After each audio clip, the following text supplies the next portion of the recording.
Hôm nay, chúng tôi hân hạnh được trình chiếu một trong những bài thuyết giảng sâu sắc với tựa đề Kinh Lăng Nghiêm, 4 lời minh huấn về tánh thanh tịnh, đoạn tâm tham dục và sát sinh, phần 6 của 6 phần trong tiết mục Giữa Thầy và Trò, được giảng bằng tiếng Anh vào ngày 22 tháng 12 năm 2018.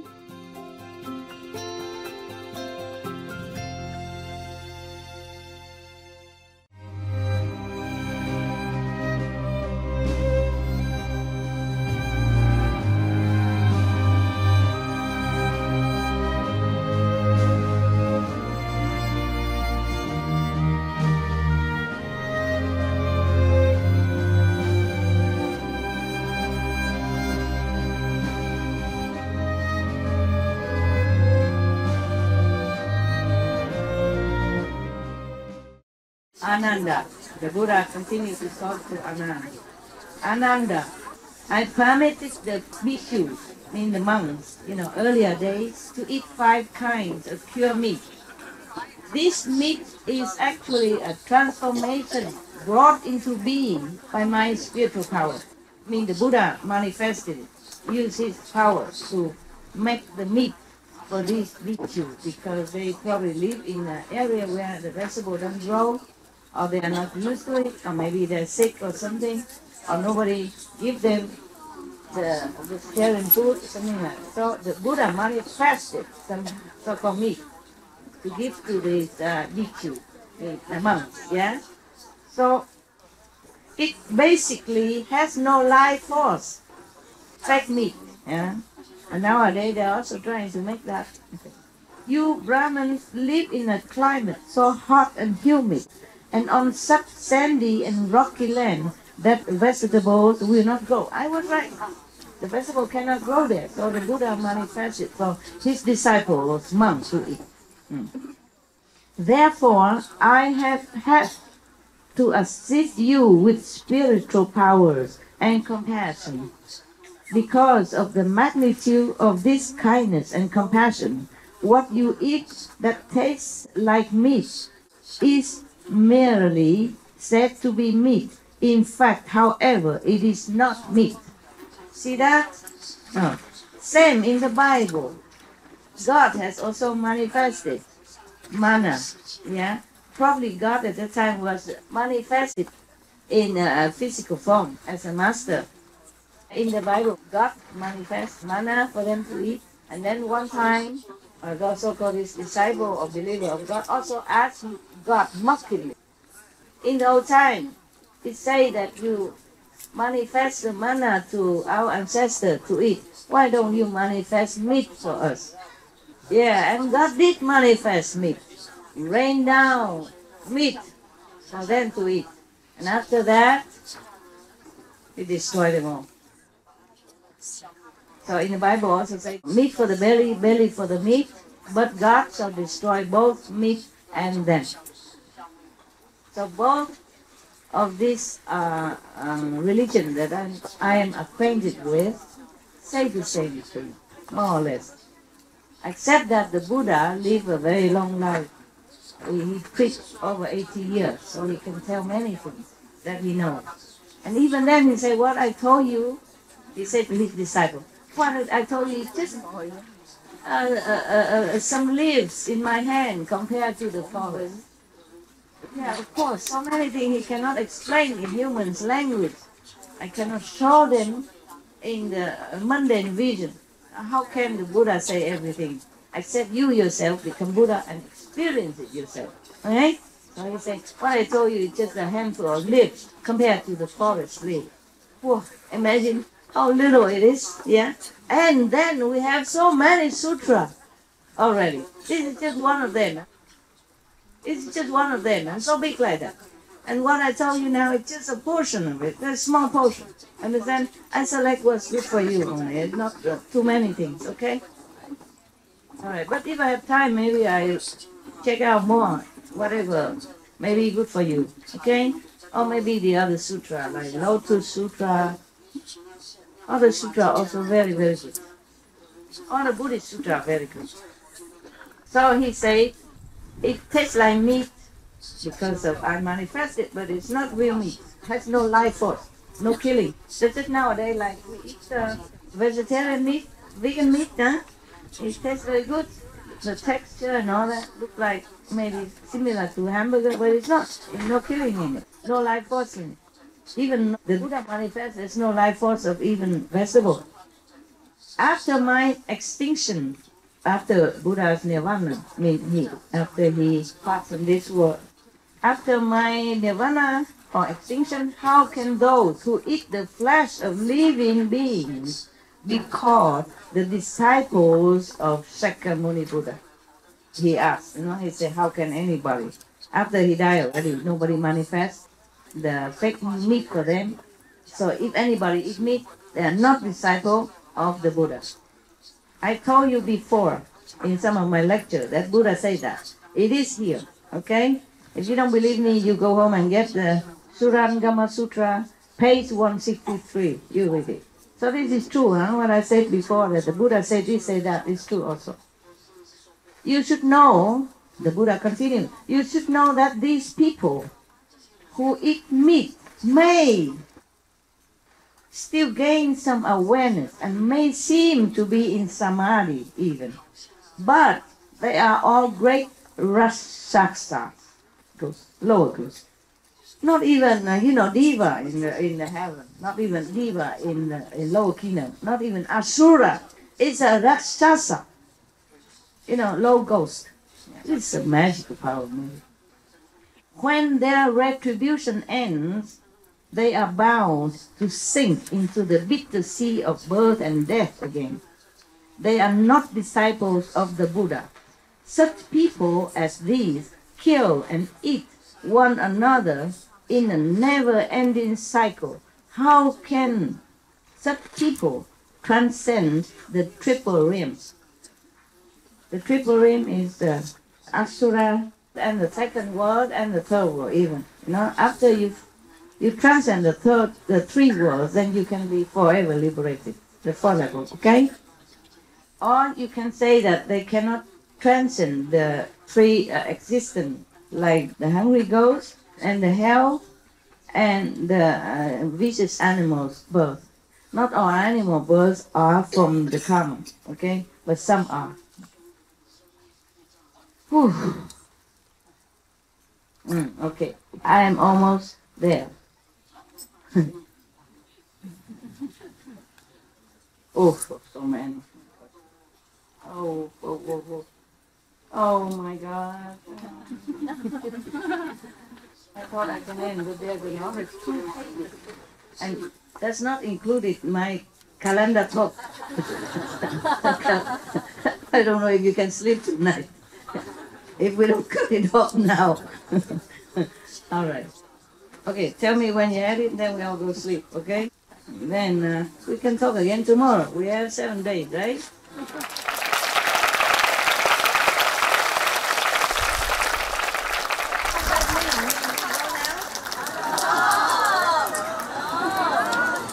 That's why you're clapping. You confuse my ego now. What is it? You like me talk or you don't like me talk? Yes or no? Yes, don't like? Yes, like. Okay, I know. Just joking. I know what you like. Yes. Best is that sit here 24/7. Talk whatever, right? Play the podcast. Peace in Korea, whatever. You like it all. Okay, Buddha continued. When he said to Ananda, because Ananda said he wanted to save sentient beings, remember? Yeah. And he asked the Buddha, how can he do that? Yes. So now the Buddha concluded, more or less, not yet concluded. I concluded when I concluded. It's not yet. Therefore, Ananda, when you teach people in the world to cultivate samadhi, they must also cut off killing. The people, not just the monks and nuns, yeah? So the people in the world, must also cut off killing. This is the second clear and unalterable instruction on purity given by the first come ones and the Buddhas of the past the well-honored ones of the past. Meaning all the Buddha, all the saints, teach this way to all people. Yeah, either now or the past. That's what the Buddha said. So the Buddha said, therefore, Ananda, if cultivators of chant samadhi, mean the meditation, the way you do not cut off killing, they are the one who stops up his ears and calls out in a loud voice, expecting no one to hear him. It's like he stuffed his ear, but he talked very loud and yelled loud and then thinking nobody hear him because he himself doesn't. Yeah. But you know everything, my God.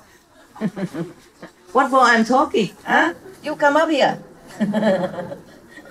All right. Very good. Because when you stuff your ears, yeah, and you don't hear even if you talk loud, okay, or anybody talk loud. But you stuff your ear and then you talk loud and then you think nobody hear and you won't disturb anybody anyway. And that is not correct. That's not logical. That's what the Buddha meant. Just an example to make it more clear explanation to Ananda. The Buddha is very patient, don't you think? Yeah. He keeps saying this, saying that, exhausting all kind of explanation, taking his time so that his disciple understand well, and not just understand but understand well. Because the example is more clear, yeah, than just talk. Because he stuffed his ear and expected no one to hear him. It is to wish to hide what is completely evident. Say it is very illogical that you eat meat and you will become Buddha. How can you kill someone and live? I mean, eternally. That's what Buddha means. It's not reasonable, not logical. So, bodhisattvas and bhikkhus, mean monks, who practice purity will not even step on grass in a pathway. Even less will they pull it up with their hand. How can one with great compassion pick up the flesh and blood of living, moving beings and proceed to eat it to his fill? The monks in Hinayana Buddhist country, such as, some of the Asian countries, they are in the Hinayana way of Buddhist life, or Buddhist monk. You wouldn't think that they eat a lot of meat, but it's not like that. Except the monks and who has many followers, and maybe they bring meat to the temple and offer it to the monks. Otherwise, they go out every day, once a day in the morning, just to go for alms, and the people give them whatever they eat. Okay? I saw that it's not much meat on. I don't see meat at all. I just see some rice and vegetables. And to be a monk like that, eat once a day, and go out beg for food, and eat whatever people give, is not a very comfortable life, physically speaking. Okay? So it's a very hard practice, very high discipline. I saw them using their hand, like the people who offer food, they don't just use spoon, Outside, when these monks from other Asian countries come out to beg for food, people just use their hand and take some a pinch of rice and put it in the bowl, because they go in a whole line of monks, yeah? And mostly I see young monks, children monks come out. And they use their hand, God knows if they wash them or not. They use their hand to pick the rice from their pot and give one pinch to each monk. And to the next one, the other would give some vegetables. And I don't know how much they get in a bowl from that. But it's not seem to be a lot. So if you think to be a monk is an easy job, a lazy job, just don't want to work and go out beg for food, it's not true, okay? Even the Hinayana monks, they don't just have a good life like that, the way you think, okay? Come out and beg for food, and people just use a hand to the pick and give it to you like that. Some use spoon, but not all. I saw it. It is require strength, discipline, and strong faith. May the Buddha bless them as well. Because these Asian countries, they follow strictly the Buddha's way. And when Buddha was alive, they go out for alms, okay? They don't do business, they don't cook for themselves, they don't demand things. They go out for food. People give them what they give, and they eat what they eat together. And they don't wear shoes also. They just have two pair of monk robe maybe, and maybe a blanket, but nothing more. Can you live like that? No, honestly not. For me, maybe not. The question of hygiene is already to begin to start my problem. But maybe if I have to, maybe I can. But I'm not sure about that. I have to be honest with you. Sometimes I go out to buy something to eat. Like I say, I want this bread, I want this bread. And if the vendor use her hand, to pick out the bread, I said, no, I don't want that one. I want this one. I do it myself. And sometimes if she use the same knife that she cut the meat, and she cut my other thing, I said, no, oh, so sorry, no, I changed my mind. I go buy something else. Yeah. So I don't know if I go out, I can beg, and people just put anything in my bowl like that, and I don't know if I can eat without vomiting. All right, so you know my weakness now. You caught me. Yeah, that's the problem when you talk a lot. you will talk about yourself also without you before you even know it. And all your weakness come out, yeah? All right. Have a laugh at my expense. I don't care. Now, this is a part where I told you that Buddha was a vegan, okay? He said, bhikkhus, mean monks and nuns, bhikkhus who do not wear silk, not even wear silk, or leather boots. At that time, the Buddha already so clear. The bhikshu who do not wear silk, or leather boots, or fur, or down from this country, or consume milk, cream, or butter, can truly transcend this world. Hear that. That's the talk of the Buddha. He doesn't even drink milk. He don't wear silk. Some monks are offered silk robe because silk can repel insects and give you comfortable feeling summer or winter. Yeah. But it's made by that silkworm. Understand? They put the silkworm in the boiling water, alive, and get the cocoon. After that, well, if you know all these kind of things, you don't want to wear anything. Do wear something. What I mean is those luxury stuff, fur and all that. You see, they cut the seal to death, the baby seal to death, bleeding, and then get their fur. What for? You can wear anything else and keep warm, huh? And pretty. All right, now, do you see that? So the Buddha say, if the monks who don't wear silk, who don't wear leather boots even the leather boots are not, much of the cruelty. Yeah, it is, but they already killed the cows or the animals to eat flesh, and the leftover they use, like a leftover, the discarded part, like the skin they don't eat, yeah, they use it to make boots. But even then, the Buddha said, don't wear it. Not to talk about killing and eat it, yeah? Eat the animal alive or dead. So, do not wear silk.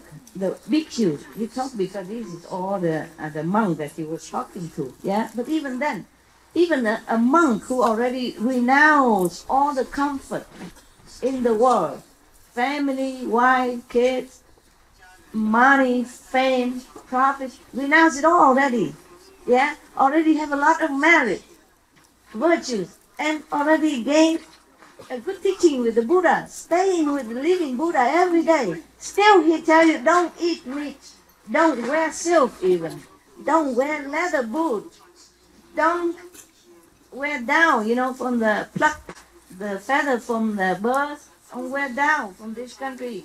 Don't consume milk, don't consume cream, they're made from milk, and butter, then you can truly transcend this world. You see? You see what I'm saying? Yeah? Not just I say, the Buddha said it. Here, I mark it with the star. Yeah. I read it long ago, I marked it. I thought maybe one day I'd tell you. But I thought you knew already. But then I said, why? Why not? Just reconfirm it with the authority figure. Maybe you believe it more. Oh, at least some people outside, when they watch my lecture, maybe they can believe more and leave the animals in peace. So, the Buddha continued, when they have taken back their past death, they will not have to re-enter the triple ring ever again. If you don't wear silk, if you don't drink milk, if you don't take cream, if you don't wear down, if you don't take butter, leather boots, then you never have to enter the circle of life and death again. Okay, now, why? The Buddha asked, why? It is because when one wears something taken from a living creature, one creates conditions with it. Just as when people eat the 100 grains, their feet cannot leave the earth, cannot leave the ground. Yeah? Both physically and mentally, one must avoid the bodies and the byproducts of living beings by neither wearing them or eating them. I say that such people have true liberation. Bravo, Buddha. Thank you very much.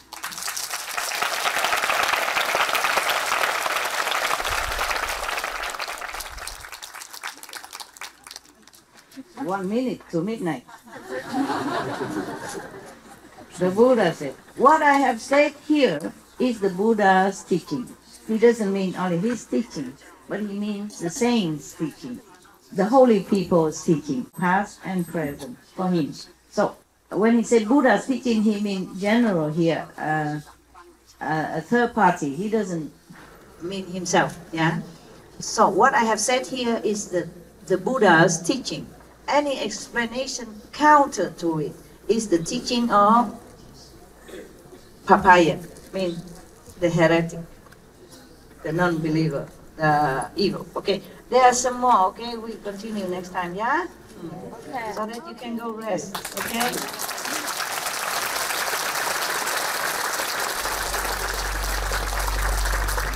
Explain more about the precepts. We should really thank the past masters, monks and nuns and scholars who had take time to record what the Buddha is teaching after the master's nirvana, and also for the past and present persons, lay or monks or nuns who have really dedicated themselves, sacrificed their time and precious health or under any difficult situation to translate this so that I can read it to you. And we have to thank them.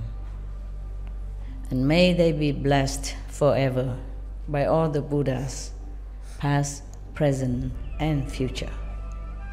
May their merit be immense. May they be liberated forever. Thank you.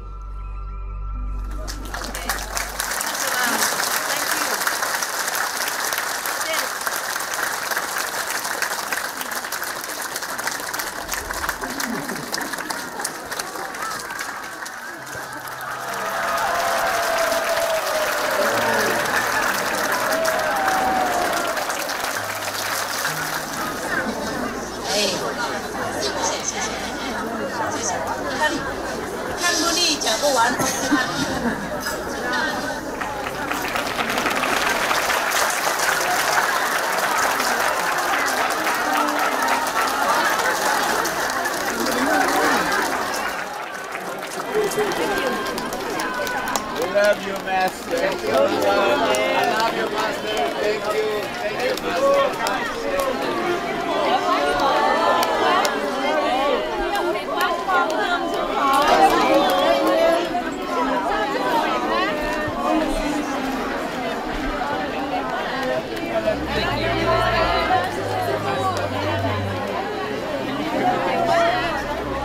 you.